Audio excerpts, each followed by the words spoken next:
Good evening. We're starting the fourth panel for today, and we know it's a difficult task. But this is rather a special panel. It's an exceptional one. It began when the board discussed this conference, and they wanted that one panel will actually deal directly with the Middle East and events that are taking place here. So this panel was not from papers that arrived to us, but rather we solicited them. And the idea was to speak with the Forum for Regional Thinking, of which I'm also a member. And that's how I found myself as the chair of this panel. Now, the Forum is an organization that has a few dozen writers that write about the Middle East. Some of them are academics, some of them are social activists, some of them are ex-security members from the Israeli security system, some of them are journalists, some of them are Israeli and Palestinian intellectuals. It's a very unique combination. Usually when you have an organization, it's made up of one of these groups, but very rarely do you find ex-security members and Palestinian intellectuals together in the same organization. And the aim of this organization is to present the Middle East in what we would call a professional, calm, humane manner, and in many ways to counter a lot of what goes on today in the press and a lot of what's being abused by all sorts of politicians. We don't have a very clear political line, we don't have a political line at all.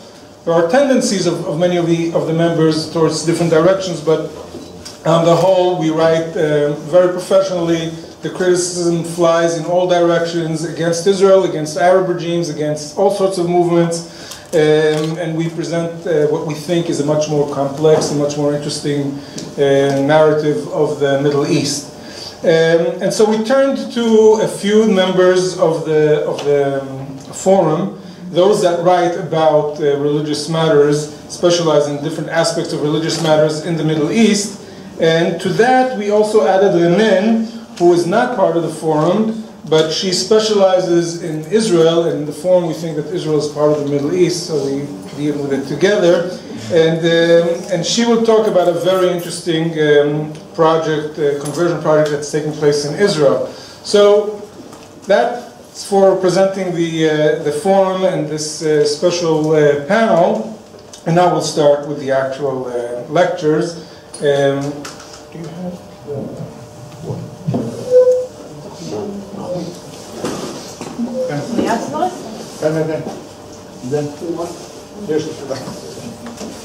Sorry about that. So the first speaker is going to be Idan Barir, who is a research fellow at the Forum for Regional Thinking and focuses on Iraq, Kurdistan, and Middle East minorities. He's worked extensively on the Iraqi Yazidi community since 2005. Idan teaches at Ben-Gurion University of the Negev. He is a translator of poetry and prose from Arabic into Hebrew, and the member of Maktub, the Translators Circle at the Van Leer Jerusalem Institute. And Idan will give us a talk called A Believing Slave is Better Than a Polytheist. End of quote. Reactions to forced conversions of kidnapped Yazidi women. Idan, please. First one of the solicited. I'll try to be very brief. In this very short talk, I'll try to discuss one of the most tragic cases, in my opinion at least, of forced conversion in recent years, that of Yazidi women. Actually, it was Yazidi women and children who were captivated, enslaved, and then converted to Islam, but I'll focus in this talk on the Yazidi women. They were taken spoils of war, as captives and spoils of war by members of ISIS during the 2014 invasion of Shingal. I'll elaborate on that in a second. And they were enslaved for sexual and domestic purposes. In most cases, they were forcibly converted to Islam in accordance with the Quranic verse from Surah Al-Baqarah, the second surah, the second chapter of Quran.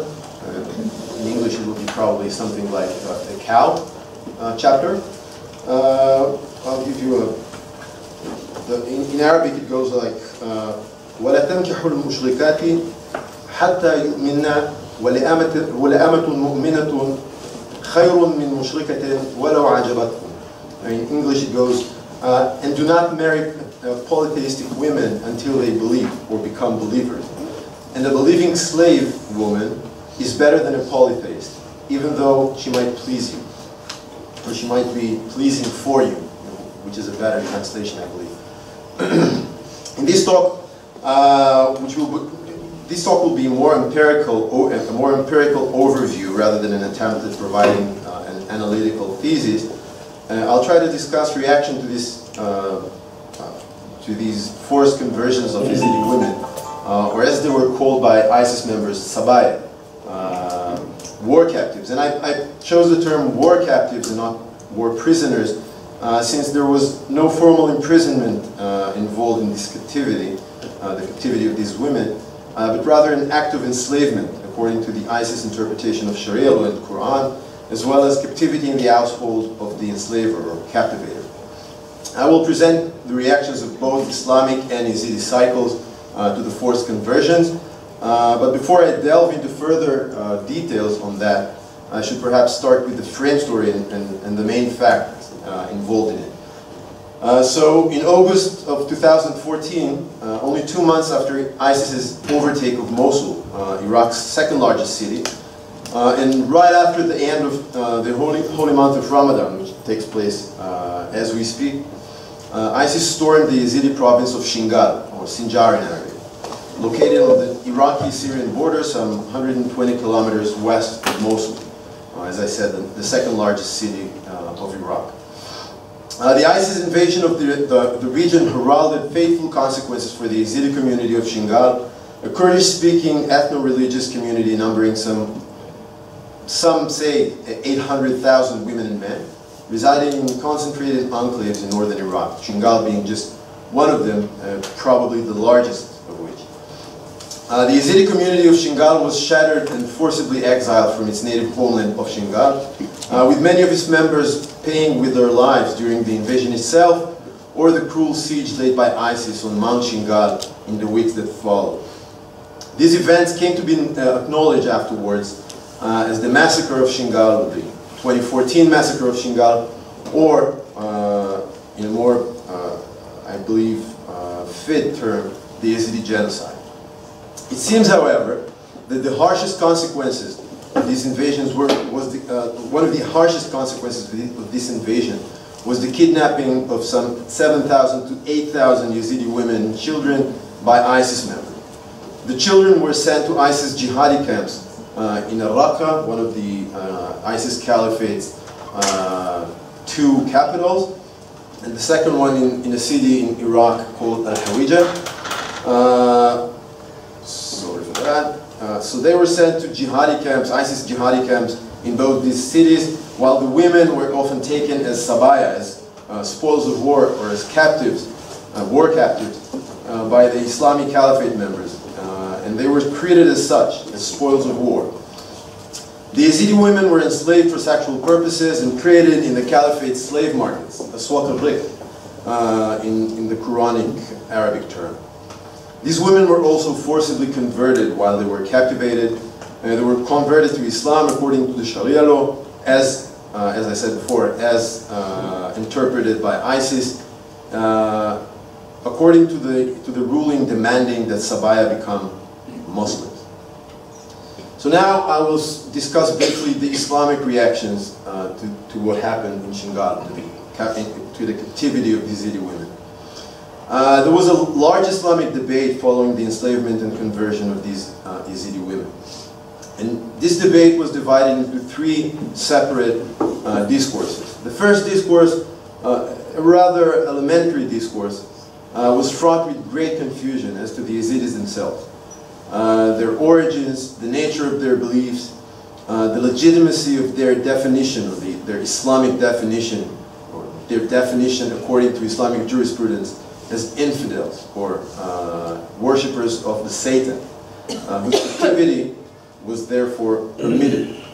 A characteristic representation of this type of discourse was manifested in the Sharia, or Jurek TV program, with the participation of former Sheikh al-Azhar, one of the leading jurists in the Sunni Islamic world, former Sheikh al-Azhar, Sheikh Ali Goma, an Egyptian jurist, who responded to a question sent by a perplexed viewer of the program, asking about the Yazidi community after having seen Mrs. Nadia Murad, presumably the most well-known Yazidi victim of ISIS, in a meeting with Egyptian President Abdel Fattah al-Sisi. In his response, Goma claimed that the origins of the Yazidi community and religion are unknown, but they admire some Islamic jurists and thus are apparently a deviant Islamic sect. Goma's most important insight was that Sunni Islam has always treated minority groups with dignity and respect, something that has no connection whatsoever to the question asked about the Yazidis and their origins. And he was trying to avoid the complexions of the questions of enslavement and forced conversions of these Yazidi women altogether. You can see this is Ali Goma on the screen. I'll just let you see a couple of words that he's saying. The first thing you can notice is that he fails to differentiate between the two names that Yazidis use for their community. He says Yazidis or Ezidis. And then he claims that he was in contact with Islamic jurists and with Yazidi clergy, asking them about the origins of this community. And the funny thing was that this confusion in the beginning as to the name of the community, whether it was Yazidi or Ezidi, shows unequivocally that he never exchanged a word with a real Yazidi, because no Yazidi will say the word Yazidi. Yazidis always call themselves, regardless of their political affiliations and I would say religious affiliation. None of them call their community or themselves Yazidis. It's always Ezidi. And then he goes on and on about their origins, their Islamic origins, and so on and so forth. And this is just, it takes 4 or 5 minutes, so it's futile to go over this entire interview. This is just one example. This is an example of the first kind of discourse in the Islamic world that doesn't have any clue as to the Yazidis, their origins, and their myths and beliefs. The second discourse in the Islamic world dealt with the more elaborate question, whether or not the Islamic practice of sabi, or taking women hostages as spoils of war, as captives, is acceptable in modern times, and whether Yazidi women in particular were infidel enough or polytheist enough and as such allowed to be taken as sabaya, as spoils of war or as captives. Sabaya is a very important word, that's why I'm saying it over and over again. Sabaya is the term, the Islamic term for these war captives. Perhaps the most interesting examples of such discourse took place between two senior members of the Saudi Commission for Islamic Jurists. In a long thread posted, where if not on Twitter, one member of the commission, Sheikh Isa al-Ghaith, posted a tweet saying that the times, I'm quoting, the times of slavery, riq, are long gone. And nowadays, Islam strictly forbids the taking of war captives, sabaya. Another, more senior member of the Commission's body of supreme jurists, Hayat Kibar al-Ulama, the supreme body of the Saudi Commission, Sheikh Salih al-Fawzan, responded to Isa al-Ghaith's tweet, saying that, quote, Islam has at no point forbade the taking of war captives as spoils of war, and this ruling is strictly based upon Quranic verses and the actions of Prophet Muhammad, the annulment of which is both impossible and strictly forbidden, so long as the jihadi war is ongoing. This is another view of what captivity and enslavement means for Islamic jurists, showing once again a large confusion and disagreements between them. The third discourse following up to a large extent on the first two discourses, dealt with the question whether or not these women's forced conversion to Islam was a must and whether or not it was legal, or according to Sharia law. Many Islamic jurists were posed with such questions from Sunni Muslims from various places in the Middle East, perplexed with the sudden revival of this old custom, with the successes of the ISIS invasions to the Yazidi and to some extent to the Christian regions in northern Iraq. Many of these responses, many of these jurists' responses to the questions posed to them were as confused as the responses on the first two discourses that I mentioned, saying that it is legal and it is not forbidden by Islam. Most of them agreed that sabi, that taking spoils of war, taking captives, is not forbidden, but once you take a captive, you have to force convert him or her, of course, to Islam, because that's what Prophet Muhammad did while he was alive, and that's what Muslims following the rulings of the Prophet should do nowadays. This is a very brief overview of those Islamic reactions to this forced conversion, the story of forced conversion, this newly customed or newly revived customs of forced conversion to Islam. But I think the more important and definitely the more interesting reactions to what happened to these women was the reactions from the Yazidi community itself. The Yazidi community is different from the Islamic community. The first thing is, of course, the size. In size, it is a very small community, a very small religious community, which has, as I said, around, let's say, somewhere between 500,000 and 1 million believers around the world. Half of them, or a little bit more, in Iraq. And it has no jurisdiction or strict written books, holy scriptures, and therefore no Yazidi jurisprudence. There is no. It's an oral religion based on oral texts. It's not real text, of course. It's oral traditions passed by from generation to generation, and therefore, because of this orality, this oral nature of their religion, the Yazidi responses or Yazidi reactions to what happened to the members of the community who were taken captives by ISIS pushed the Yazidi the clergy is a Christian word, but the religious authorities of the Yazidis to become more flexible, much more flexible than Islamic jurists tended to be. The Yazidi debate on the issue of enslavement was naturally far wider and more charged because of those captives were part and parcel of this community.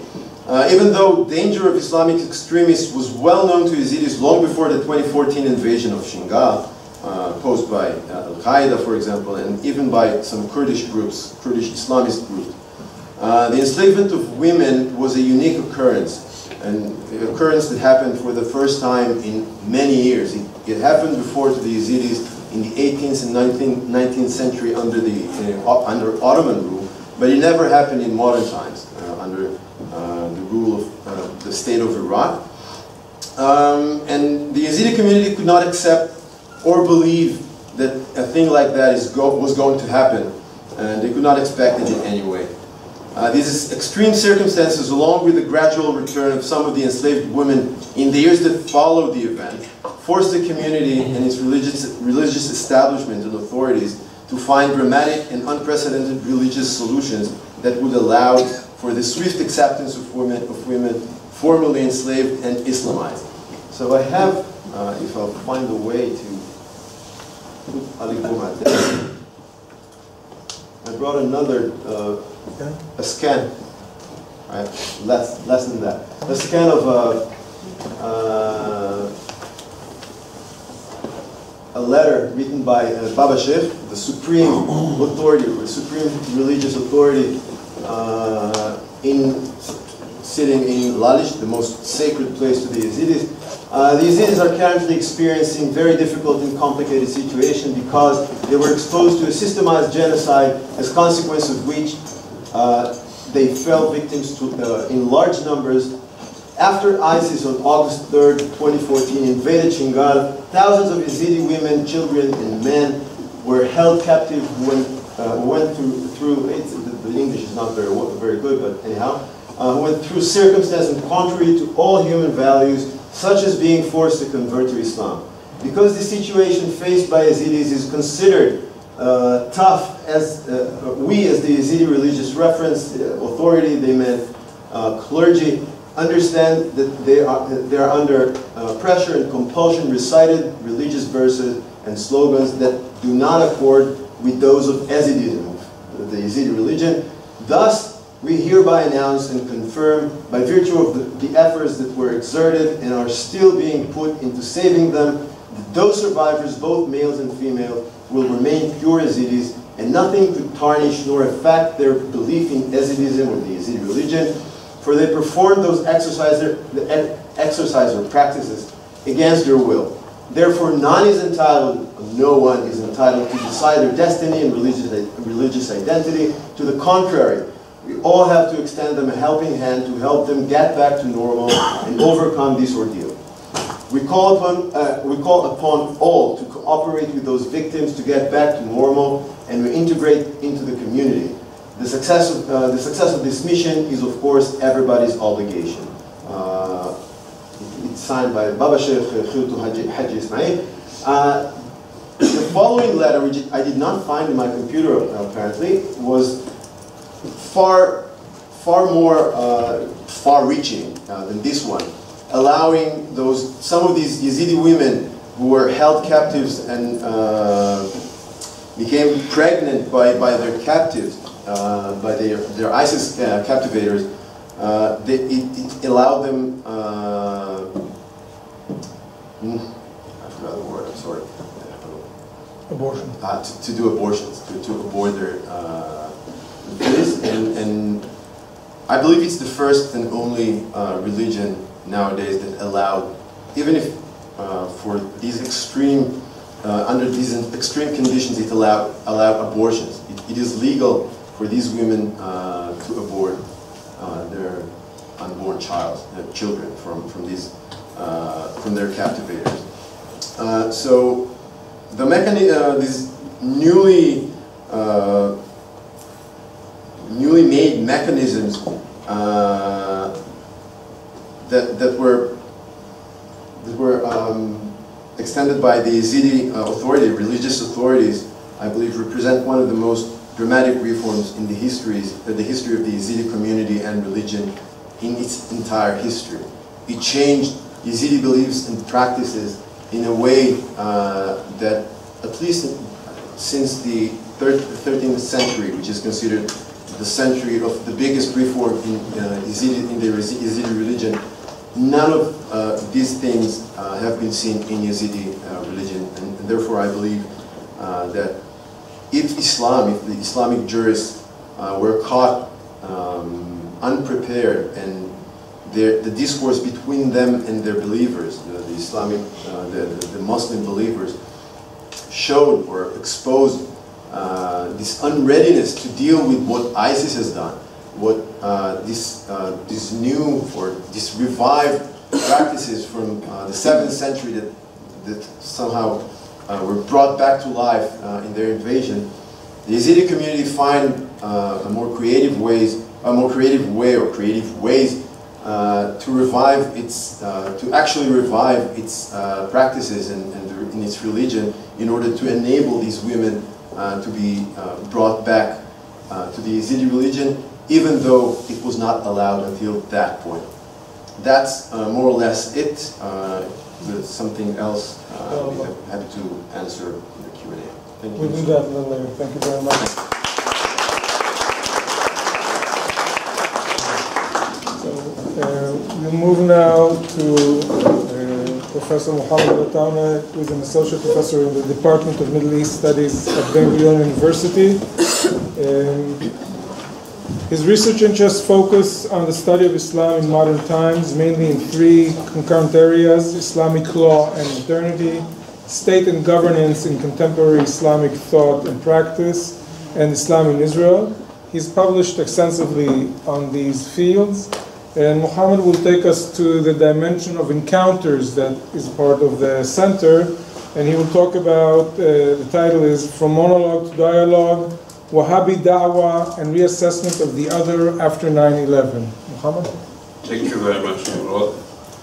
And thank you to the organizer of this interesting conference for having me. In his most direct criticism of Saudi Arabia religious establishment, Crown Prince Mohammed bin Salman recently stated that Saudi Arabia wants to return to modern Islam, quote, that is open to all religions and to the world, unquote. For him, in Saudi Arabia, there is religious extremism that can no longer be tolerated. We will end extremism very soon. We will not waste 30 years of our lives dealing with extremist ideas. We will destroy them today, he added. For all purposes, bin Salman's statements are dramatic and indicate a turning point in the Saudi historical discourse of self-criticism of Wahhabism. However, I would argue that the Saudi Wahhabi religious self-examination began long before, especially after the events of September 11. Note that Saudi Arabia found itself under an unflattering spotlight in the wake of events of September 11, perhaps more so than any other country in the Middle East. The fact that 15 of the 19 suicide skyjackers were Saudi citizens provoked an avalanche of criticism in the West as well as in some parts of the Arab Islamic world, and even by some Saudis themselves, against Saudi religious beliefs, rulers, social customs, and education. Significantly, the Saudi government as well as the religious establishment openly criticized the domestic religious discourse, particularly in regard to the other, whether Muslim or not. As early as November 2001, Crown Prince, later King Abdullah, hosted a special meeting with state religious and legal leadership, citing Quran, thus have we made of you an ummah justly balanced wasata. He urged those present to accept responsibility for creating a modern wasati religious discourse. In the same vein, at a gathering hosted at his home in Riyadh on 13 January 2003, he called upon regional leaders to promote moderation and tolerance, and urged scholars and intellectuals to contribute to bringing about peace between human beings. Quote, the scholar, the author, the thinker, the philosopher, and the poet all must strive to bring humanity together.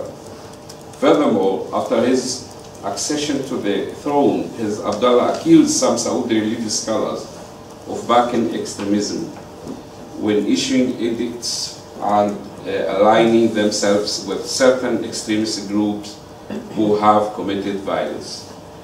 Numerous books and articles focused on Wahhabi Islam have been published in the last few years, mainly regarding the extent to which extremism and violence are associated with its doctrines.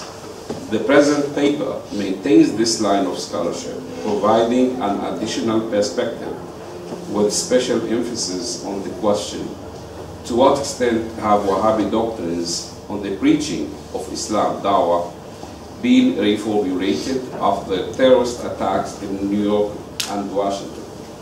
I would argue that post-September 11 official Wahhabi Dawah acknowledged other cultures and nations, now enabling and promoting dialogue at the expense of its historical habit of delivering the truth to the ignorant other, both Muslim and non-Muslim, by way of monologue. Since the discussion in this paper is entirely theoretical, those influences affecting the practical measures remain outside its scope. The interfaith dialogue. Dialogue has become a key term in 21st century Wahhabi discourse on the otherness and tolerance, both inside the kingdom as well as outside of it. In an opening speech at a conference entitled the International Islamic Conference for Dialogue, which took place from 3rd to 6th June 2008 in Mecca and was organized by the Muslim World League, the Grand Mufti and Chairman of the Constituent Council of the Muslim World League, Abdulaziz al-Sheikh, stated that, quote, "A dialogue between people is one of life's necessities and a means of connection, coexistence, and exchanging interests within any nation. Indeed, there is diversity among people in their habits and morals. They are different in their languages, colors, habits, and minds, and this is universal truth. The diversity between people in their thoughts and beliefs is an issue that the Holy Quran affirms.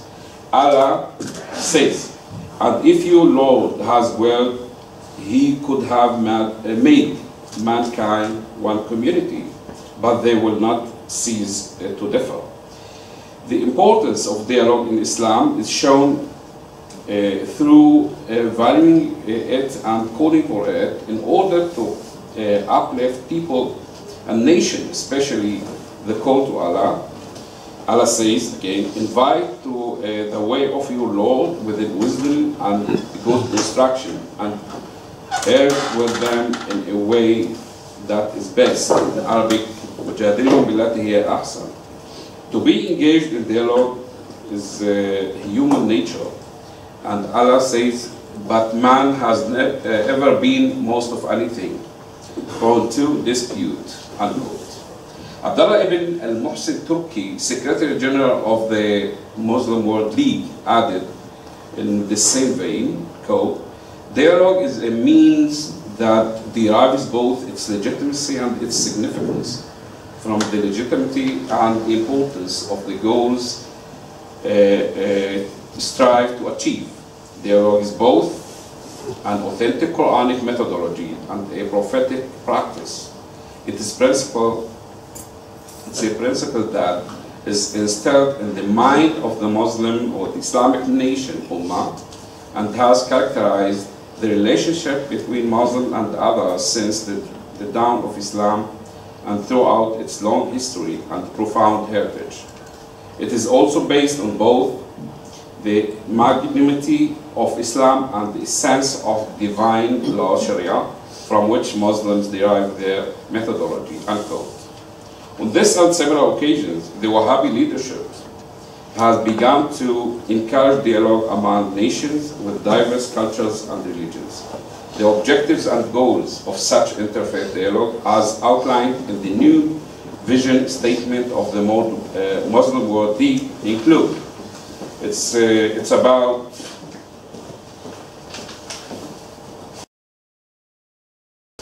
nine objectives.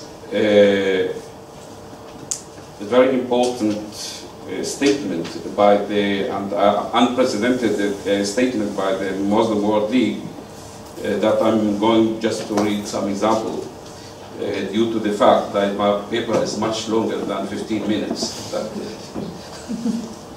The first, to introduce Islam in principle, the human tenets and heritage and the great civilization it possesses that enables it to effectively contribute to guiding the march of human civilization. Second, to refute allegation leveled against Islam and rectify the distorted image of Islam, its state and organization in religious, academic, and media circles.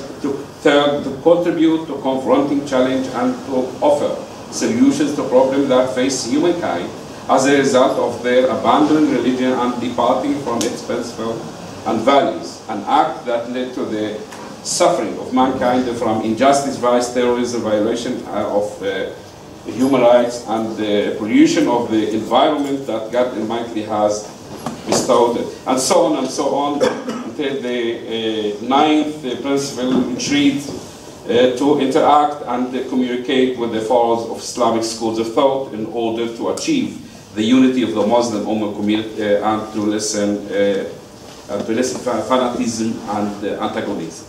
In practice, both the Saudi government and the Wahhabi religious establishment has sponsored several international conferences, meetings, and seminars for dialogue in Saudi Arabia and abroad over the past decade. Participation in this meeting was initially confined only to the adherents of monotheistic religion, the Diyanat al-Muwahhida. According to King Abdullah, the idea is to ask representatives of all monotheistic religions to sit together as well as believe in the same God, unquote. However, the dialogue was soon expanded to also include non-monotheistic participants. In this regard, President Turki Faisal noted that, quote, in these times we must all learn to speak in God's language. That is one of love and respect for people of all faiths, race, and nationalities. In June 2004, the Saudi government hosted the first International Islamic Conference on Dialogue in Mecca, followed by a long series of conferences and workshops that took place all over the world. New York, Madrid, Vienna, Almaty, Kazakhstan, Buenos Aires, Tokyo, Colombo, Sri Lanka, Taipei, Taiwan, and most recently, Hong Kong. A large number of participants, including scholars, researchers, preachers, religious leaders, representatives of public relations agencies, and other institutions concerned with dialogue between human culture and civilization, participated in these conferences.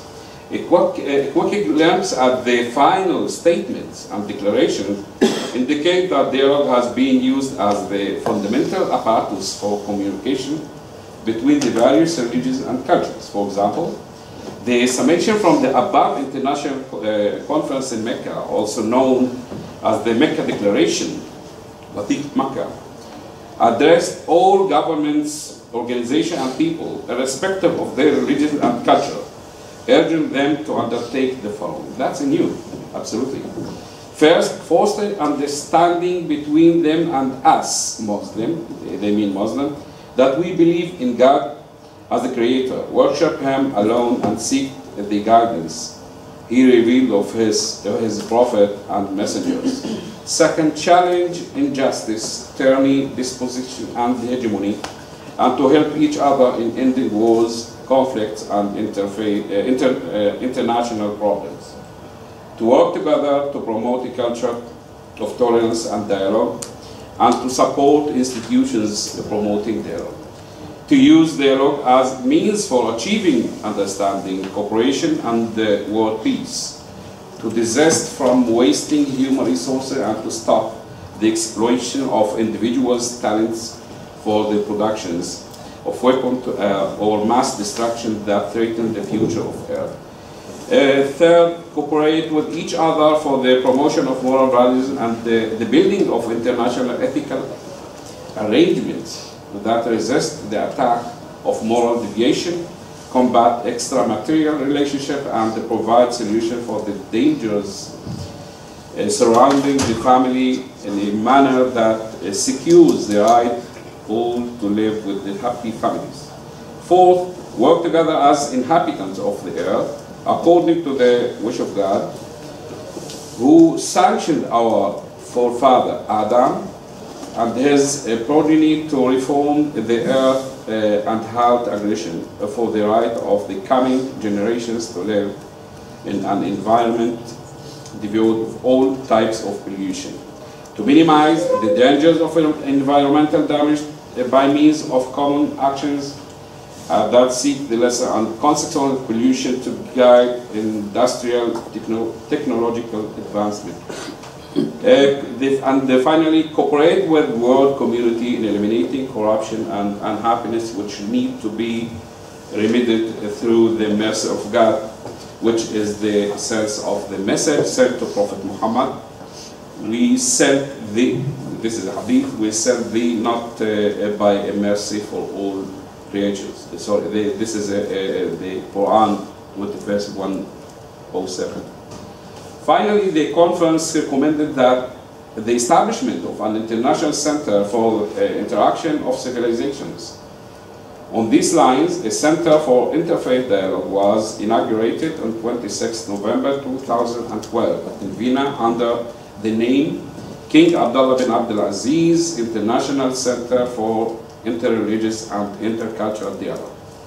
The major objective of this center, as presented on the homepage, is to foster dialogue among people of different faith and culture that bridge animosities, reduces fear, and instills mutual respect. Intercultural and interreligious dialogue help build communities resistant against prejudice, strengthening social cohesion, support conflict prevention and transformation, and can serve to preserve peace.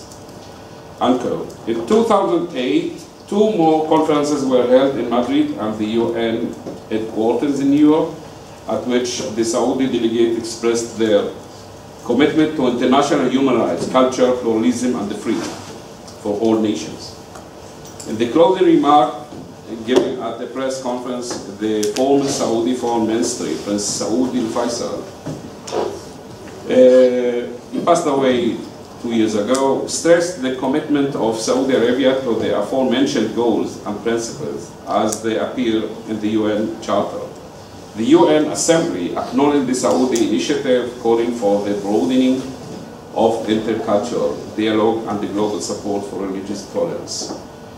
For the purpose of this paper, a particular interest are the Wahhabi attempts to theorize and conceptualize dialogue vis-a-vis their concept of dawah. Much has been written on this issue under the auspices of the Muslim World League, thus indicating the symbiotic connection between dawah and dialogue. In the article, Dialogue and its Objective in the Quran and the Sunnah, for example, Secretary General Saad ibn Ali al-Shahrani asserted that, quote, civilized dialogue with the West is considered an application of the principle of verbal jihad, maybe jihad al-nafsi. Dialogue falls under the jihad by tongue, which is a great field and a suitable situation for the Muslim can benefit in order to accomplish one of the duties of our religion, which is called da'wah to Allah, with wisdom, God, advice, and reasoning in the best manner. The call and the invitation to Islam and expounding the good and the virtue of this religion are the highest and the most sublime of the subject of dialogue, unquote. According to Shahrani, dawah must therefore be conducted as a dialogue in which one side cannot ignore the other. As such, a statement like, we are always right and the other is always wrong, unquote, merely obstructs the faith of dialogue. Very tough, but I will try. In addition to being unrealistic in many cases, Shahrani found support for his view in the Quran, which for him puts into culture of same level whether their conviction. Thus, in dialogue, the truth does not belong to any one party. Both parties are involved in the journey of to find it together. In this context, he quotes another Quranic verse and many other quotes from the Quran and other traditions to foster his argument. The Wahhabi openness toward other culture and communities has significantly expanded to include non-monotheistic religions and culture. This was apparent in the conference held in Hong Kong from 18 to 19 November 2015 under the title Dialogue and Peaceful Coexistence. It was attended by a large number of participants consisting of scholars, researchers, and others.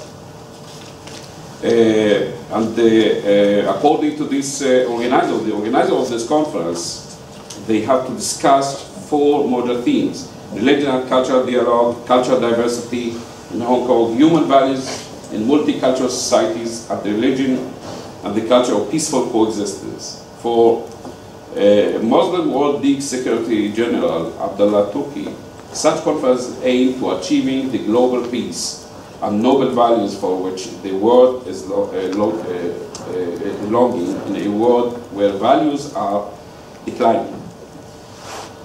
The final message written by published by the conference participants related to the importance of dialogue, which stressing universal principles. Again, I can't remember here 5 major principles, but I think they fit to the large extent the universal human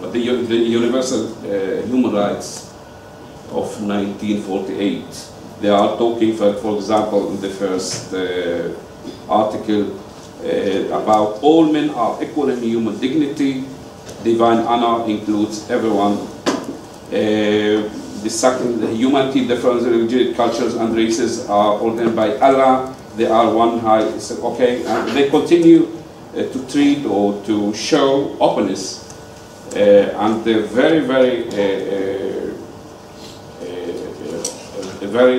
pragmatic approach to other culture and religions. And that here I must go to my conclusion and say that the events of 9/11, the tragic events of 9/11, and the subsequent criticism of Wahhabi Islam as being the cradle of violent extremism triggered a Saudi Wahhabi self-examination on fundamental issues, including Dawah doctrines.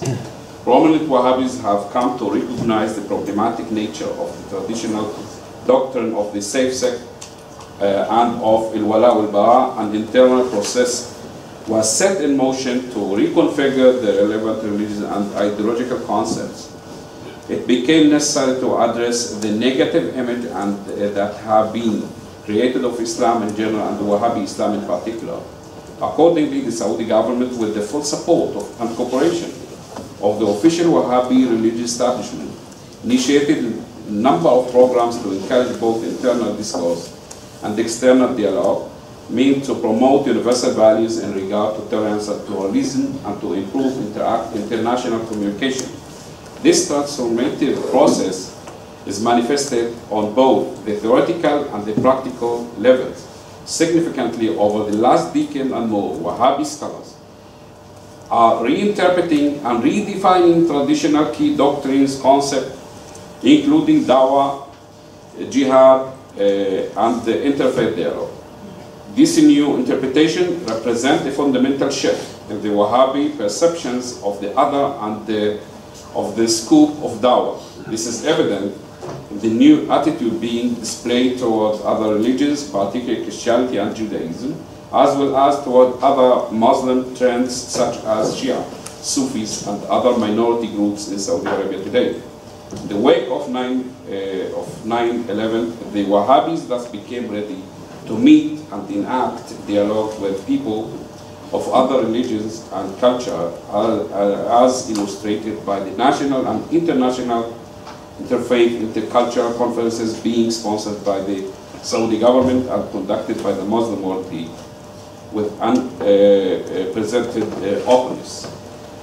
This process of self-examination has caused Wahhabism to relinquish its self-imposed puritanical isolation as the safe sect, moving from exclusivism to accommodation of the other by turning Dawah from one-side monologue into a more attentive dialogue.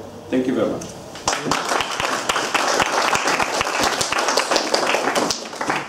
And we turn to our third speaker, who is Renen Yezersky. She is a PhD candidate and teaching fellow at the Department of Politics and Government at Ben-Gurion University. Her research focuses on ethnic immigration policy and ethnic differentiation through the case study of contemporary Jewish immigration from Latin America to Israel. And then we'll speak about the new Jews of Latin America. Please. Thank you, Nimrod. Thank you for inviting me. Thank you, Matel, as well. I will try to do it short, but I can't promise. Nimrod presented me as someone that specializes in conversion policy in Israel, but in fact, I'm going to talk about the Israeli conversion policy toward Latin America. So there is a combination of those two regions and not exactly Middle East. So currently, one of the most important and influential phenomena for the Jewish people, and in particularly for Israel National Immigration and Conversion Institution, is taking place outside the Jewish world. In recent years, the Israeli public became more and more exposed to news stories and reports of communities that claim to have Jewish roots. As you can see here, there are much more headlines in Hebrew, but for the purpose of this presentation, I found some in English. These communities aim to prove they are descendants of Israel tribe or of the Anusim, or Maranos, victim of the Spanish and Portuguese Inquisition that now wish to rejoin the Jewish people and become part of it. This phenomena is best known as emerging Jewish communities. This is a significant grassroots movement. It has many manifestations around the globe, from Poland and Russia in the east to Italy, Spain and Portugal in the west, from China to Nigeria, and from North to South America. This is a very new phenomenon and not much was written on it. Hence, there is no accurate estimate of its scope or of similarities between different communities. Various studies have been devoted to specific regional aspects, as my colleague here, Gabriela, that write about the Philippine community. But yet, in my opinion, the subject needs to be examined in a much broader context, since the existing research does not address several central questions. Why are the new Jews phenomena occurring simultaneously in different places through the world? Why is it precisely during the past decades that geographically distant communities are claiming to be affiliated with the Jewish nation? What links those communities that seek their Jewish roots in America and Asia, Israel and Africa? So all of these questions demand answers, and me and my partner, which is not here, Dr. Nathaniel Fisher, we are working on general research about the world phenomena, and I'm specifically focused on Latin America. So the phenomena of emerging Jewish communities seem to be particularly dominant in Latin America. In the Latin America phenomena of Judaizer, there is a connection between identity-seeking processes stemming from post-colonial and anti-Western trends, a weakening of the Catholic monopoly, and of course the rise of evangelical and Pentecostal religion alternatives. The emerging Jewish communities phenomena is global in that it relies on digital media and the global information network. In Latin America alone, after I examine it, over half of the communities that you can see on this map have an online presence, like Facebook groups, YouTube videos, and some of them even have official website of the communities. And other diverse websites provide online information and Judaism lessons to anyone who may seek them, such as the Lithuanian diaspora Yeshiva Aish Latino. There is another website of the Haredi Torah Chesed, and reformist Rabbi Kukirkorn, and there are so many examples of online lessons for Judaism to those who want to convert. These are mere examples of a vibrant online arena that is full of knowledge and different competing players. The accumulated database so far was gathered outside the academy as a result of documentation effort by private organization and individual research. I got this from the conservative organization Kulanu that was kind enough to share their data about Latin America. I'm sorry that this map in Hebrew, but those who know a bit of the region in Latin America can see. There are over 52 communities here. The one that in yellow are Orthodox, red is Reform, and blue is conservative communities. These communities, there is a very important journalist, Graciela Mochkovsky, that did several articles at the New York Times. She claimed that there are 60 communities. Me and Kulan, we found 52, so as you can see, it's a very, very large phenomena. The postmodern phenomena of emerging Jewish communities in Latin America consist of several types of communities, but I will talk only about two. Rabbi Eliyahu Birenboim, that I will talk about him in a few minutes, he claims that there are two types of communities: the Judaizers, that usually are coming from evangelist background, and remote communities of Israel, those who claim to be descendant of Marranos, of the victims of the Spanish Inquisition. I admit that I don't find it that important the way that those communities, I don't know, refer to themselves, but the most important is that the Israeli policy toward them is kind of the same, and I will talk about it in a minute. In my study, I aim to understand the different sources of the phenomena in Latin America. Are they indeed people who have persuasive evidence of their Jewish roots? Is it a messianic movement that push more and more people to seek to join the Jewish people, even though they have no genuine connection to it, and they have no genuine desire to become Jewish? On the other hand, and most important, I aim to focus on mapping out and describing the emerging Jewish communities in Latin America, their typical characteristics, and their effort to become part of the Jewish people. My study examined the Jewish people respond to this phenomena, and Israel responds in particular while focusing on immigration policy. Second, so, very briefly, the reaction in the Jewish world is not very inclusive. I made 30 interviews with rabbis that work in Latin America and officials from the Jewish Agency, and most of them said that those communities do not immigrate to Israel, especially because of the Israeli law of return and the reaction toward them from the established communities. For example, and it's only two quotation, but as you can see, officials from the Jewish Agency and rabbis claimed that the established Jewish communities do not want to accept people from other ethnic and class origin, and that is their major cause for the refusal. But one must understand that in order to convert according to the halakha and to the Israeli policy, one must live in official Jewish community for 9 months to a year. And if you don't have official Jewish community, so you cannot convert according to the halakha or the Israeli policy. Established communities is what you call official Jewish communities? Yes, the one that are recognized by the Israeli state. Unfortunately, I don't have enough time, but for example, the rabbis that are qualified to authorize that one is a Jew, in front of the Jewish Agency are from those communities, so they are their employer, so they will not do anything against their employer, so yes. They cannot convert in established Jewish communities, so it means that they, in most cases, cannot convert and immigrate to Israel inside the official Jewish communities. But there is a policy, even if it's a vague one. As of today, the Israeli government has yet to show official willingness to see if and how the emerging communities may be included.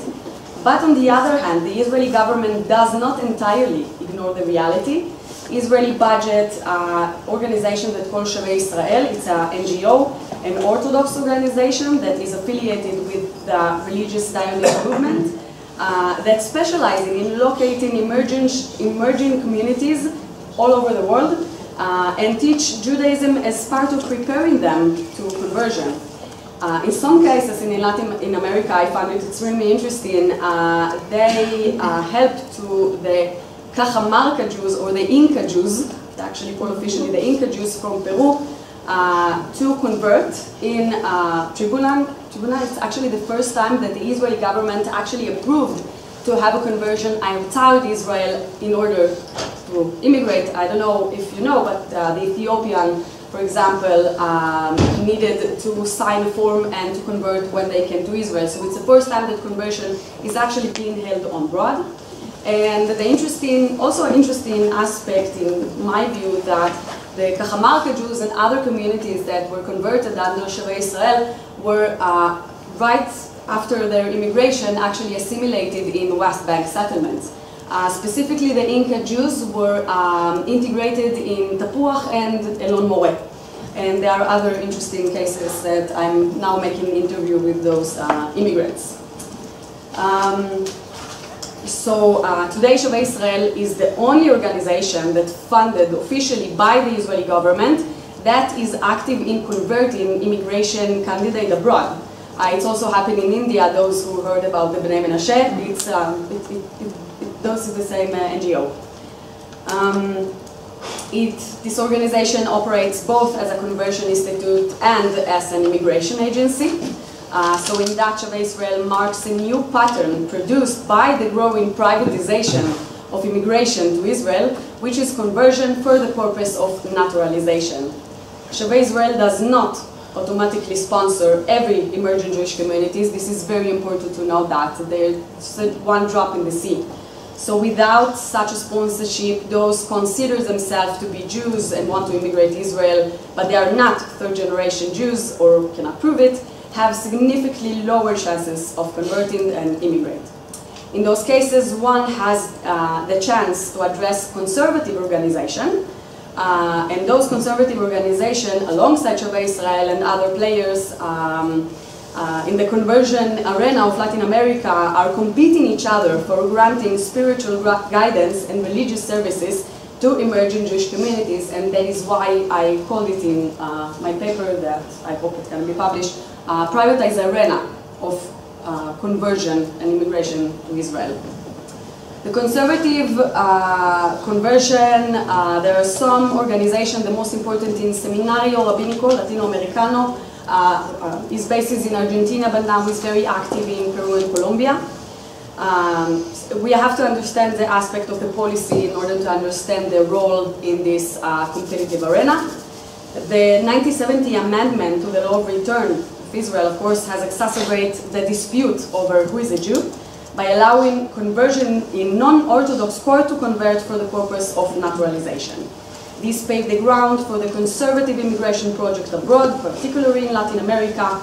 But the problem with this conversion is that although it's ensured full Israeli citizenship, immigrants are not officially registered as Jews. So they're actually part of the non-Jewish Jews in Israel, which is a public that is growing larger by the year. I don't know if you know, but between 30 to 60% of all immigrants from Israel that entitled, according to the Law of Return, are not Jews according to the Halacha. So they actually, if they converted in Latin America, they come into Israel and they're not considered to be Jews according to the Halacha. So hence, upon arriving in Israel, they realized they must undergo Orthodox conversion in order to entitle their children to marry or to be buried as Jews. Many immigrants consider this as an abuse of justice for being required to convert after finally immigrating. Because I don't have much time, I will just only one quote. Wait. Okay, so never mind. So, I hope you had the chance to read a bit about it. Okay. So you know what, if I have really a few minutes, so I will just conclude, and I think this quotation is the best to understand. Rabbi Eliyahu Birenboim, one of the most important figures from Shavei Israel, said that 4 years ago, and it's so relevant until today. There are tens of thousands of Judaizers living in autonomous communities in Latin America, of course. These communities continue to grow, effectively creating an alternative Jewish people. There is a second Jewish people growing, especially in Latin America, in other regions as well, that lives a Jewish life and sees itself as Jewish with a Jewish conscience, that supports the state of Israel, and the Jewish people do not consider all these tens of thousands of people to be part of it. So the question is, can the Jewish people and the state of Israel afford to ignore these people? And it seems that the emerging Jewish communities generate a new pool of immigrants to Israel. As for the state of Israel respond to this phenomena, there are questions this study wishes to examine. It seems that the Israeli government is started to get involved But on the other hand, the Jewish people, and especially the Orthodox Jews, suspicious and skeptic reaction manifesting policy to raise barriers and restricted the criteria for eligibility to immigrate under the law of return shows a complex picture of this reality. In my study, I argue that in order to face the tremendous challenges raised by the trend of emerging Jewish communities, the Israeli government has privatized part of its immigration apparatus by budgeting private NGOs, such as Shavei Israel, and other cases like France, it's Klitat Kilot Israel. In North America, it's Nefesh B'Nefesh, so there are many NGOs for different regions. The Israeli government has chosen to budget a private NGO that is not bound by traditional limitation of the law of return, and that also operates as an authorized conversion institution. And this is really, really new and a significant change in the Israeli policy. In fact, this privatization combined the Jewish immigration project and the conversion project. Those who supported by Shavei Israel before they immigrate arrive in Israel as Orthodox Jews, whose halachic status is undisputed. The case study shows that the privatization does not diminish the state power, but rather perfects its function, and the means at its disposal to appeal to a new target audience, to implement population dispersal policy that it could not do until now. And it's, of course, increasing ethnic immigration rates, which we hear here in Israel at the past year that the aliyah rate is getting lower. So it's actually a tool to boost the ethnic immigration rates. No, sorry, I finished. So thank you so much.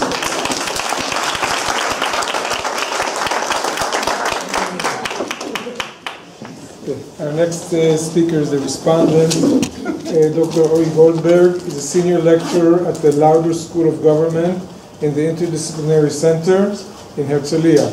Ori's most recent book, Faith and Politics in Iran, Israel, and the Islamic State, Theologies of the Real, was published earlier this year by Cambridge University Press. Ori, please.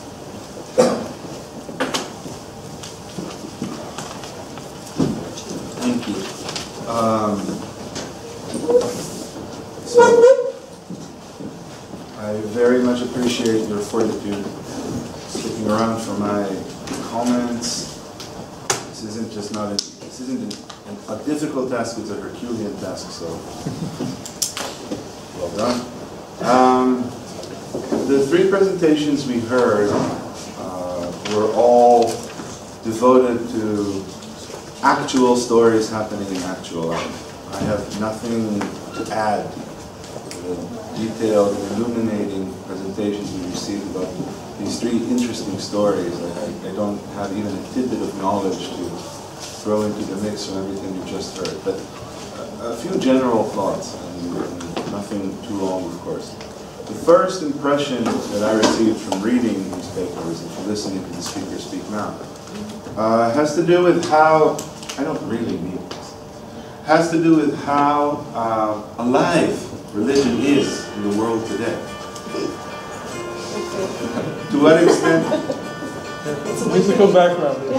Sure, it's okay. It fits in well, exactly. Add to the drama. That's exactly right. How alive religion is in the world today. How it commands both passions and political guile and convictions and thoughts about strategy and real-world considerations like the politics of immigration and the immediate and more long-term meaning of winning a war, winning a denominational conflict.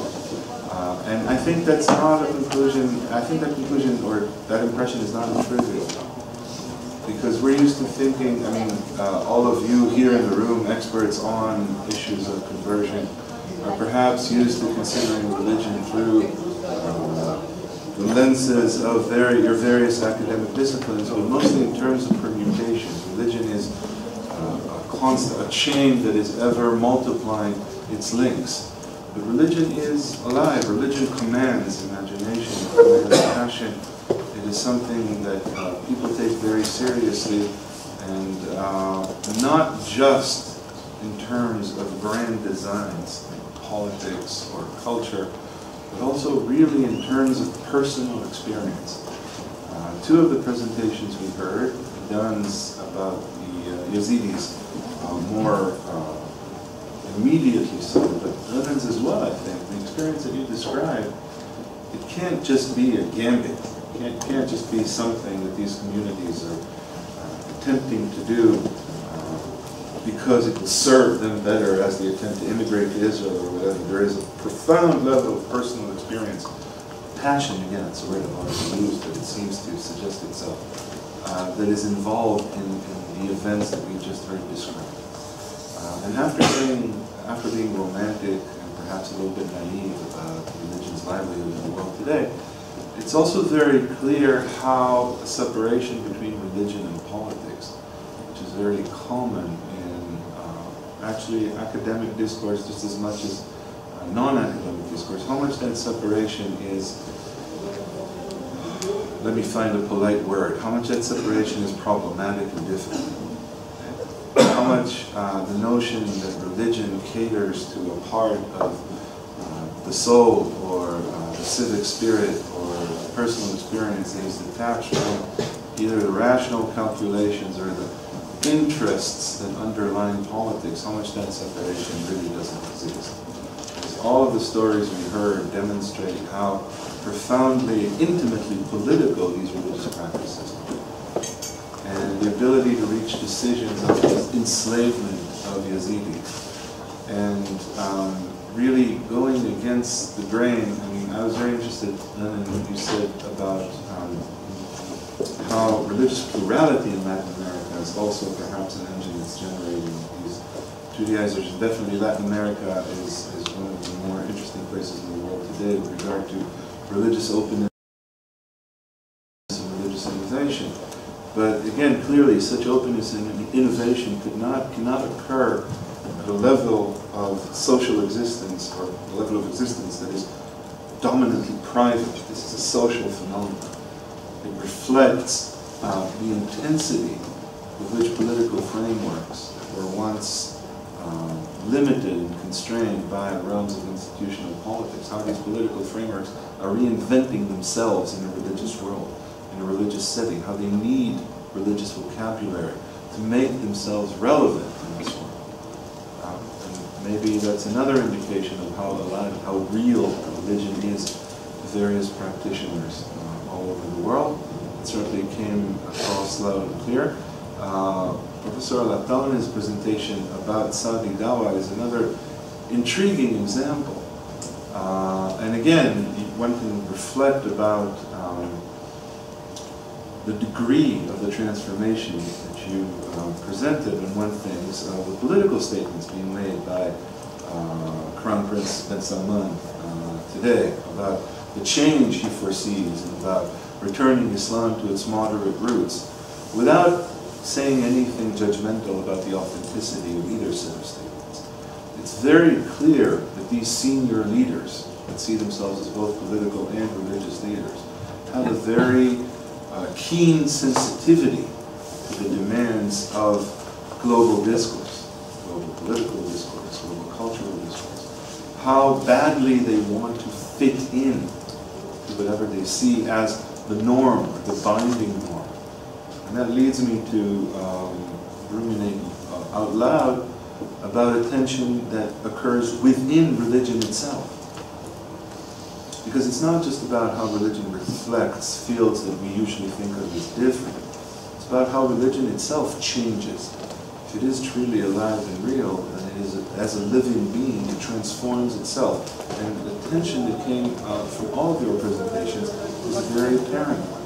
The tension between the desire of the monotheistic religion to aspire to a binding norm, to find the place of this binding norm in a fluid world, to demand that it remain binding, to work hard to ensure that part of its relevance has to do with the binding nature, with its binding nature, but alongside that aspect of an official, organized religious life, there's also this deeply held understanding that the world is changing. That something has to be done to maintain religion's relevance. And that one of the major challenges to this relevance is the binding nature of the binding law. It isn't easy to insist that a binding law remains binding. It requires creative energies of the sort that religious practitioners are not used to. And again, a presentation about Latin America and its presentation seemed to suggest a lot of really interesting directions to explore this intra-religious need to juggle these conflicting strains in the air and keep them up in the air so as to ensure that religion remains relevant politically, culturally, morally, ethically. This tension is very much at the heart of these presentations. Idan's talk about Yazidis in Islam, while it seemed quite dispiriting to hear that most of the religious legal discussions were actually quite all right with the notion of enslavement. Nobody seemed to have a real difficulty with that idea. I think that the need to reassert, again, the binding force of dogma, to make that claim, argue that this still remains relevant in the world today and must be, is again, on the one hand, profoundly disturbing. I don't have a more polite word. But on the other hand, it says something about how people who make these claims, people who demand the right to enslave Yazidis, how conflicted they are, what a problem they have with the relevance of their religion, what a challenge they see in asserting themselves and their moral and legal norms as binding in a situation that is most definitely in flux. I mean, after all, within this religious vocabulary that I referred to earlier, stepping back and adopting the most extreme, unchanging, unrelenting position is a legitimate move. But it also highlights the difficulties of the people who make that move, the people who insist as much as they do. These people see themselves actively challenged, and they respond in, I don't know if it's the only way they know how, but it's the most accessible and effective way. And the presentation, the story of the Saudi Dawah is perhaps the other end of the spectrum.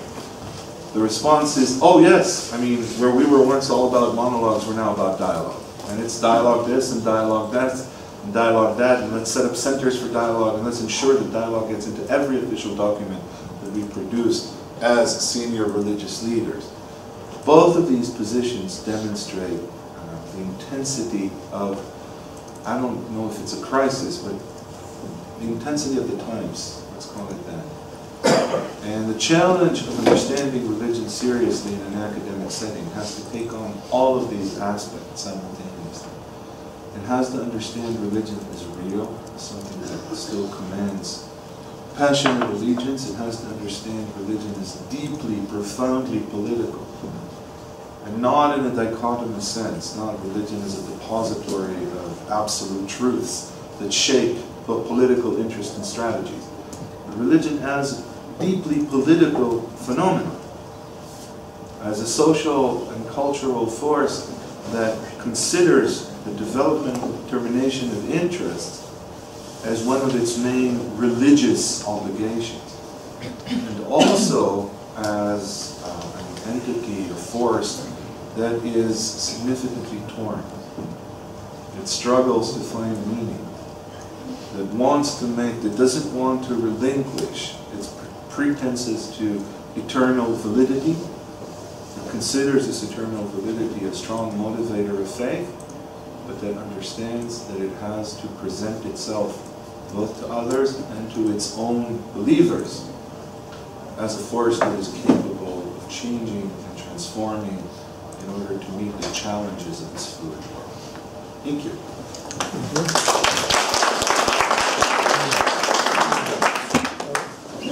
I want to thank the four speakers who have, I think, made it very clear that religion and faith and conversion are extremely relevant, be it from the side of the establishment that make all the efforts to keep it relevant, and be it from the side of the believers who are on the ground and continue with their own creative ways to make it a very relevant issue in our world, and, as was pointed out by Ori, in politics.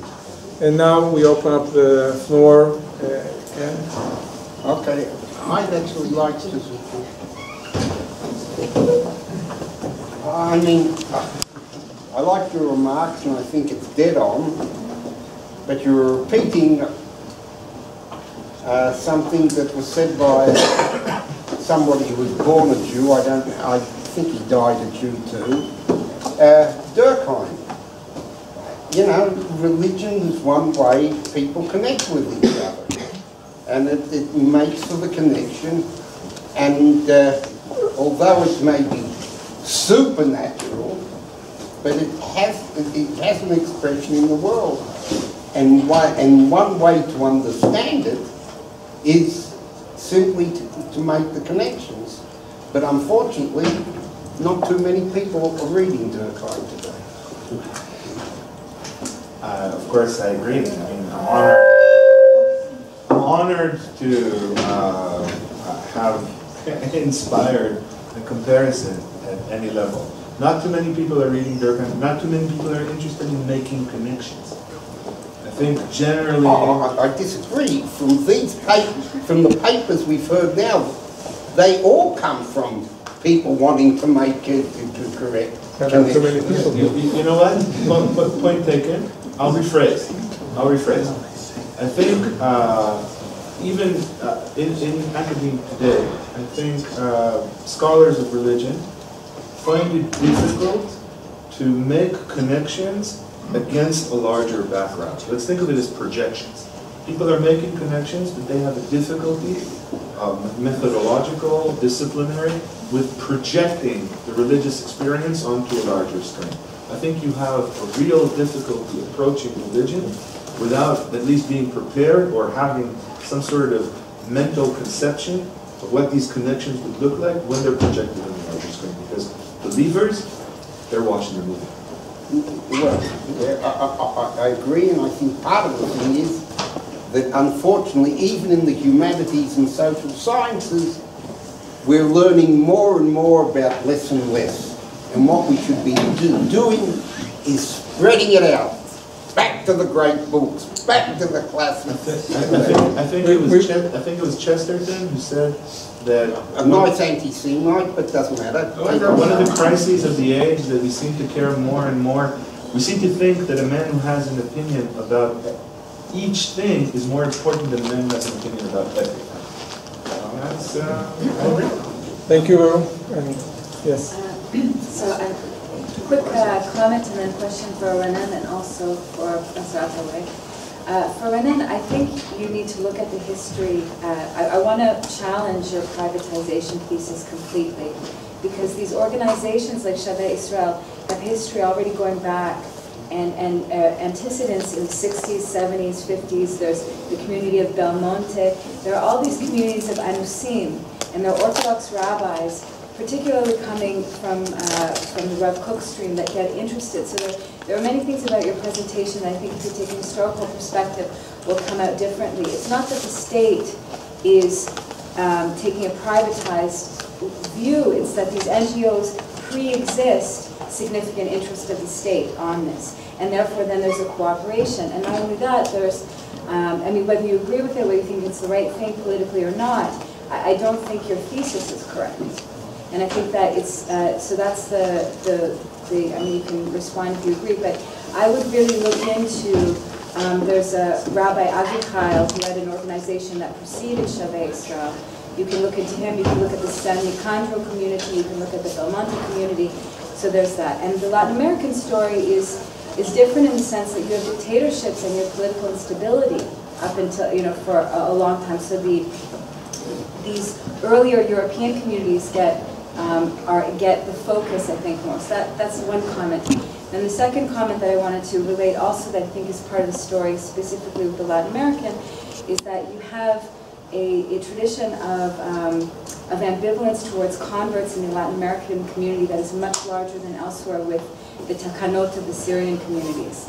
And they are the leaders, and they're also the wealthiest communities in Mexico, Panama, Costa Rica, Colombia, etc. And so it's a very specific dynamic that's different, and I think we'll play into it. But I also, the ambivalence that you were lining up with the Orthodox communities, or the Orthodox rabbinate, I think is also, you need to look into this much more, because I think the Orthodox community, there are some of the most enthusiastic people in terms of bringing these new communities to light, and these emergent Jewish communities are in fact coming from Orthodox streams.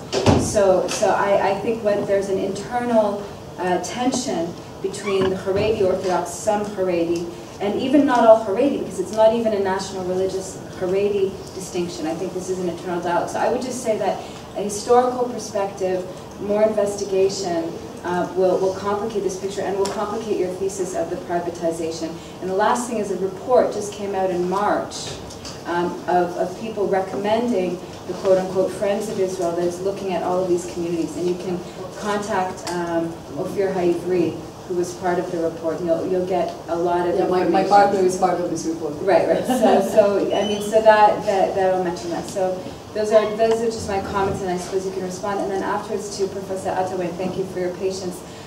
Very interesting. I've looked at these. I sort of wondered about the Saudi institution, and now you've given me such a perspective.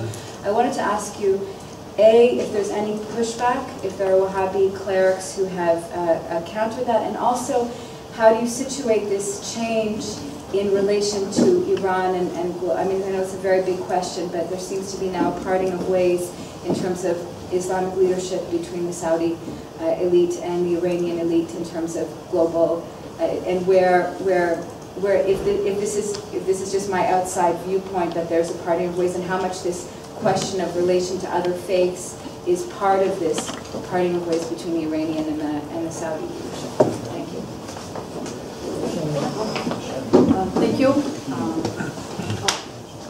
think my voice is loud enough. Okay. Thank you for your comments. I totally agree that there is complexity inside the emerging Jewish communities that in 15 minutes you cannot, talk about it. But I have to admit that I do disagree for your first comment, and again, because I have 15 minutes, so I cannot, talk about everything. Since 2011, there is an official decision of the Israeli government to privatize what's called the Ma'arach Idud Aliyah, okay, the promotion of immigration. This is an official decision of the Israeli government. The first was, of course, Nefesh B'Nefesh of North America, and Shavei Israel is a subcontractor. I got the NGO file, and they actually get between 2 to 4 million shekel a year in order to promote Aliyah. They are inside the list of the Ministry of Aliyah as NGO that promotes immigration. So there is a privatization, but I do agree it's not a privatization, like our social services, etc., that you just make it a part of the free market. It's by funding private NGOs, that they have no profit intentions. But it is privatization according to the Israeli government. So I do agree that those communities have very distinct historical background. I have no argue about that, but I think that on the contrary, that Israel privatized those NGOs in order to help them to immigrate, actually. I think that this is like a bypass in order to recognize them in other ways that is not according to the law of return, that only third generation and etc. So, but the other comment, thank you, I wrote it and I will think about it, thank you. Thank you for your question. I think that the Saudis got the conclusion that they have some problem with their Islam, Wahhabi Islam, since the 70s of the last century. But the previous governments had no courage to make fundamental changes. The rule of King Abdullah is the most, I think, is the step in this line of this direction of change and reform. of the religious discourse and the religious, even educational curriculum of very fundamental concepts like loyalty and enmity that they teach in schools, in high schools, and the meaning of jihad and how to approach the world, how to approach others, other Muslims also. These fundamental questions raised in the wake of September 11th, and then we find that the government, King Abdullah, takes very important measures in this direction. Now, Bin Salman, this young prince, I think he's taking some very important steps to make a real change. I really believe them, this term, that they are going to make some difference, the historical in their perspective of Islam. And in this way, they are taking their Islam to the center, to what we used to call the Wasati Islam. Because the Wahhabi Islam, we all know, it belongs to the most conservative school of thought, the Hanbalism and the Salafism, etc., which differ from the mainstream, Islamic mainstream of Wasafi. Now they are moving to the center, and this is happening, I think, during at least the 30 years, last 30 years. And some scholars wrote about this, including Professor Laish and others. Thank you. Okay, Gideon. Okay. So just another point for Renen. I think it's an exaggeration to say that Shavei Israel, to present Shavei Israel as an organ of the government. Because as somebody who was involved with some of the Shavei Israel activity in China, Shavei Israel still has to go through it doesn't have its own beti. It still has to go through the rabbinate on the one hand, and there's a lot of negotiation there, and it's not simple at all. It's not like Shavei Israel can come and just convert whoever it wants. So the rabbinate has its own policy, and that's something that has to be negotiated. And when you talk about the Israeli government, it's also very, Israeli government is a lot of things. Even the establishment, maybe you know that for a while, when the Minister of Interior was Avram Poaz, he completely shut down the Aliyah of Bnei Menashe because he thought exactly because of what you mentioned, that they're coming to the settlement. So Shavei Israel is actually, that was the reason, or at least he saw it as a religious Zionist agenda that had entered.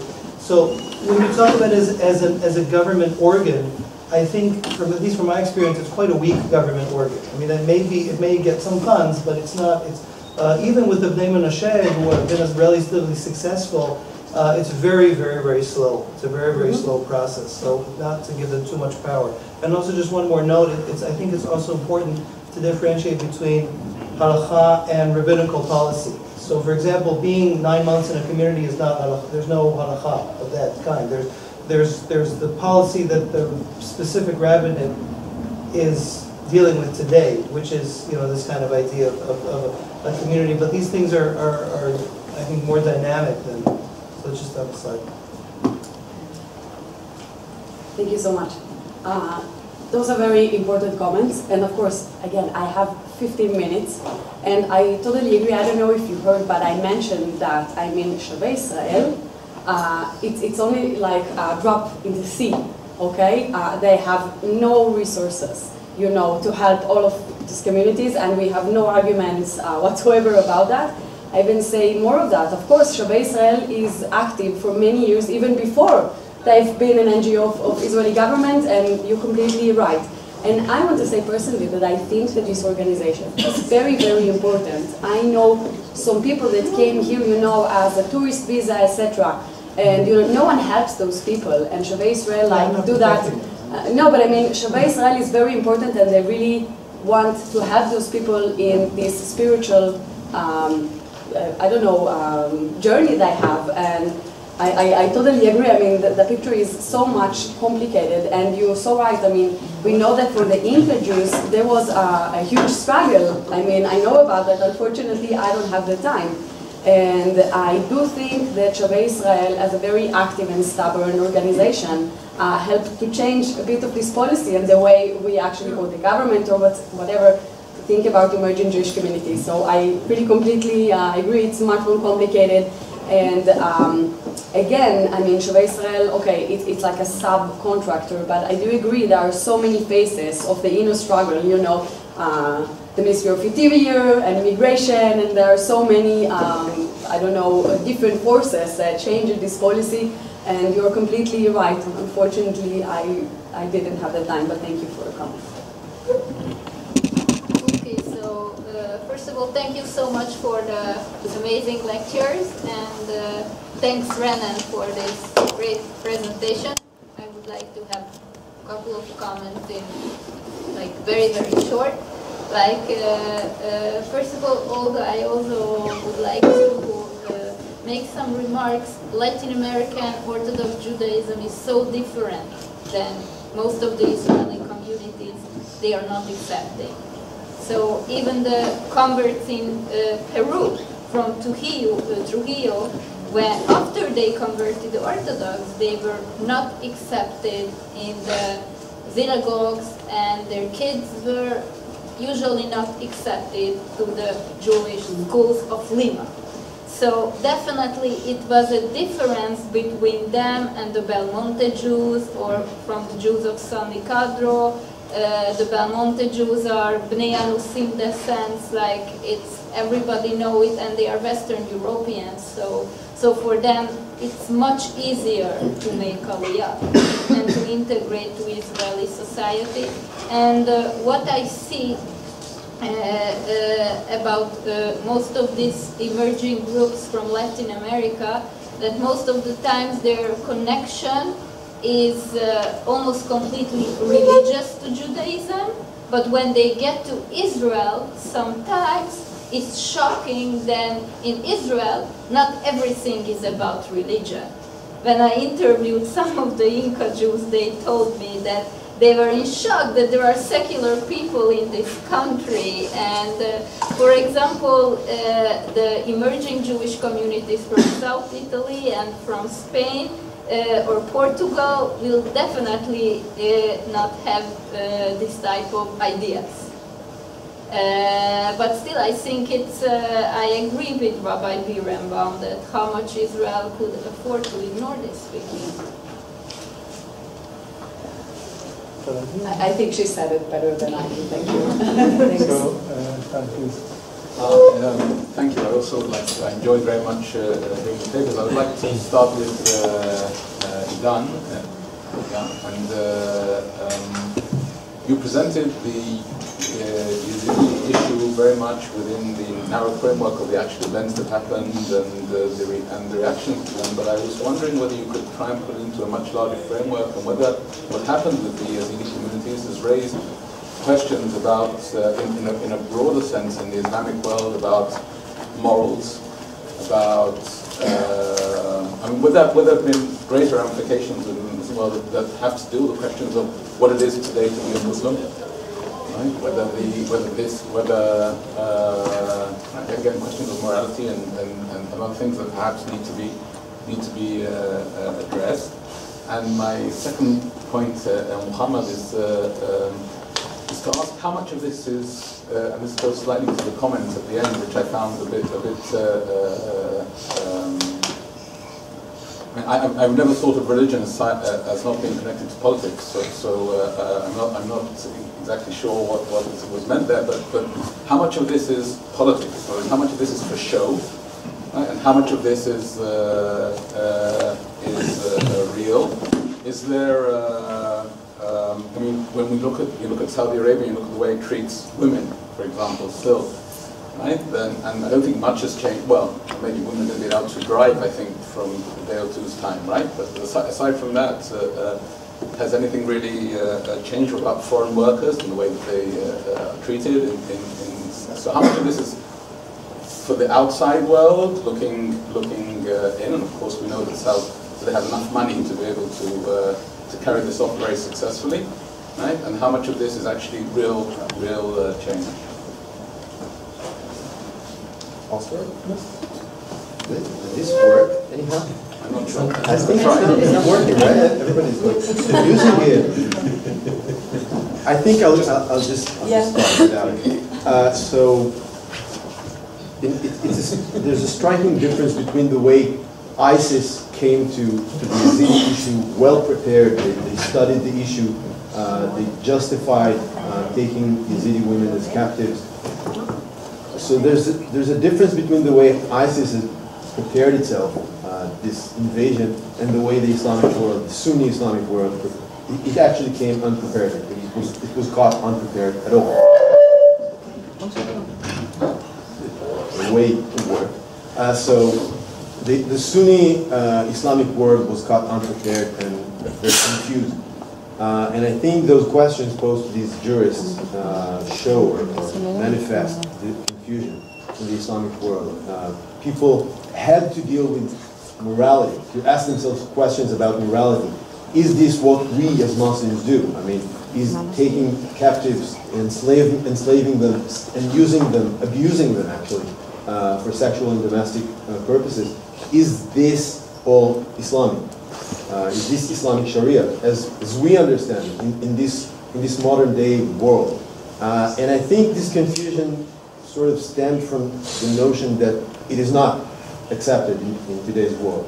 But the problem is, and I think this sort of comes in a way that, in a very different way than what Professor Al-Atawneh just presented, the Saudi jurists, which stood in the forefront of explaining and justifying the actions of ISIS, those sort of presented an extreme stance towards what happened, captivating people and using them, enslaving them, and so on and so forth. And I think this sort of gave a certain explanation to this confusion, but it didn't resolve it. It didn't resolve it. It just offered a certain, perhaps it should have been a mainstream explanation of or justification of enslavement and captivity. But I still think these Saudi opinions of jurists are just manifestations of this old Hanbali or Wahhabi line of thought that still exists to a large extent, even in today's reformed or allegedly reformed Saudi Wahhabism. And some other opinions were still voiced during these years, since 2014, mainly in Egypt, under the demand of President Sisi, who demanded the Islamic institutions to voice an opinion that rejects what ISIS has done, but still, even Al-Azhar, which is supposed to present a more mainstream, less extreme movement or trend in Islam, opposed to the Wahhabis in Saudi Arabia, even Al-Azhar failed to present such a view. And the justification for this failure was that Al-Azhar doesn't consider itself with the takfir, or how will I say it in English? Takfir. Calling a Muslim a non-believer. Infidels. Or infidels. Calling Muslims or declaring Muslims as infidels. So Al-Azhar doesn't consider itself with the takfir of Ahl la ilaha illallah, or the people who declared that there is no God but Allah. So it doesn't concern itself with judging ISIS, if you will. So I think the opinions voiced by those jurists present or reflect the failure of institutionalized Islam to deal with those moral issues. But the people, the believers, sense that there's a problem. There's a sort of a contradiction between what they get from today's world and what Islam is ruling. I hope it makes sense. I think it's not a show. This round, I think, is something true. And this fascinating question, I was very curious about it when I began to, this paper.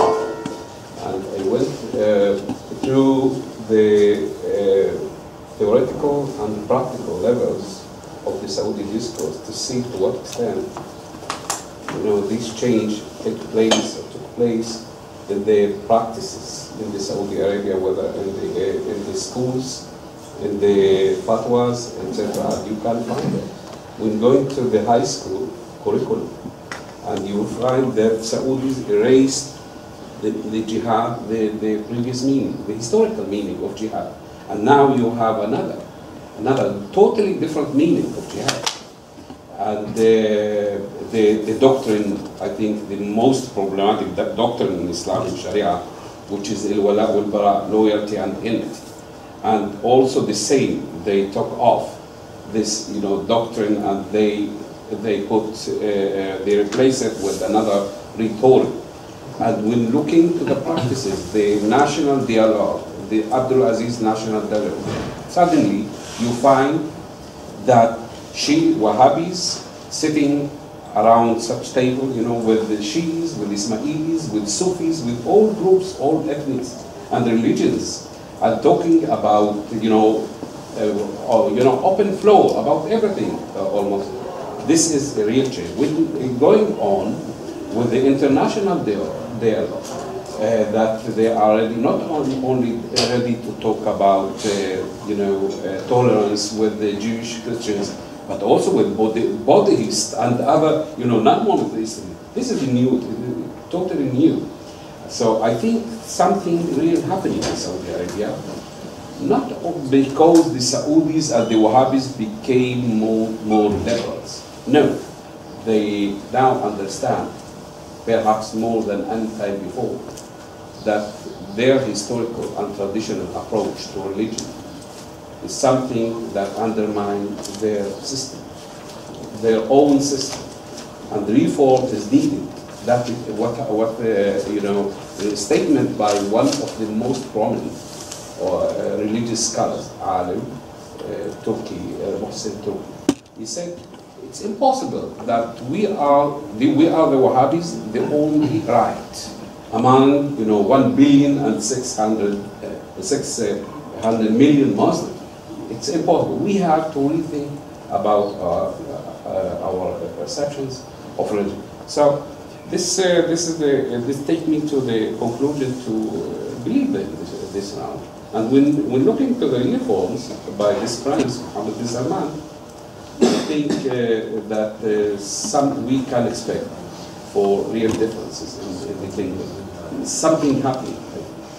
If I just may jump in regarding the connection between religion and politics.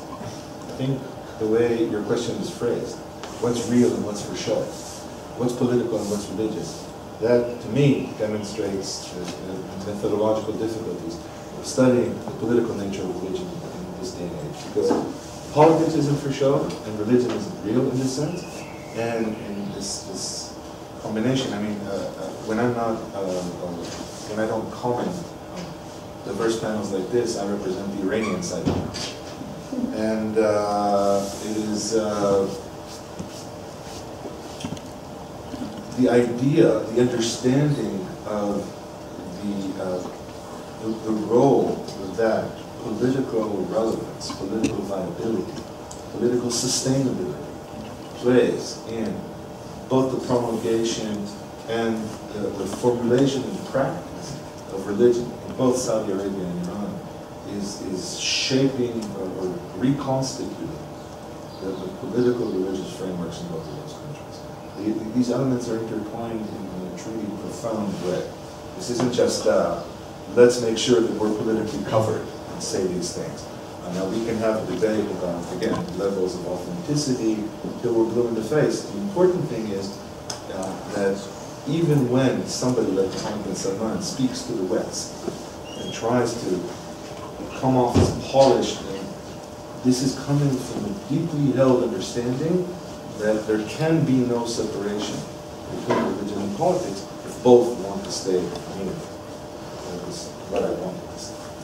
I'll just add one little point and then we'll conclude. I think that the question of authenticity, you have to think about Saudi society as a divided society. And what you see is not a question of if it's authentic and across the board the whole society supports it or not.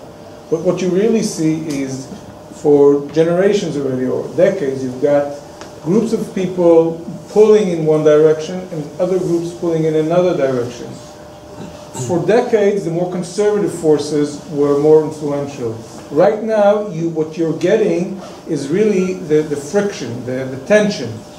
Sometimes you get a very far-reaching step, such as allowing women to drive. I mean, far-reaching in internal terms, that you're going against the establishment. And in some places, it's much more minor and less visible, but it's still there.